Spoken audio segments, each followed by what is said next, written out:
রাজশাহী জেলা পশ্চিম জামায়াত ইসলামীর রুকুন সম্মেলন অনুষ্ঠিত হয়েছে।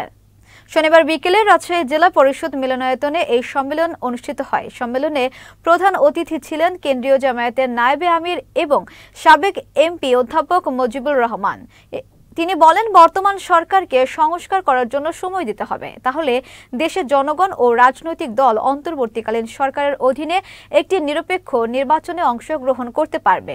এ সময় আরও উপস্থিত ছিলেন জামায়াতের সহকারী সেক্রেটারি জেনারেল রফিকুল ইসলাম ও রাজশাহী অঞ্চলের পরিচালক শাহাবুদ্দিন সহ অন্যান্যরা।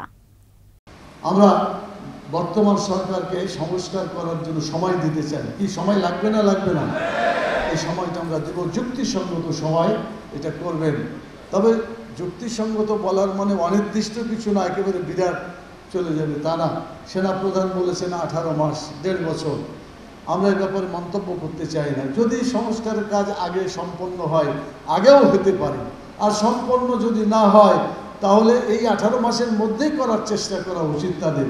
তাহলে বাংলাদেশের জনগণ কেয়ারটেকার সরকারের অধীনে একটা নিরপেক্ষ নির্বাচনের আদলে নির্বাচন করবে। জনগণ তাদের নিজের ভোটের নিজের দিবেন, আমার ভোট আমি দেব, যাকে ইচ্ছা তাকে দেব, এই কথা বলেই নিজেদের সরকার গঠিত করা হবে এবং সেই সরকার জনগণের অধিকার বাস্তবায়নের জন্য চেষ্টা করবে।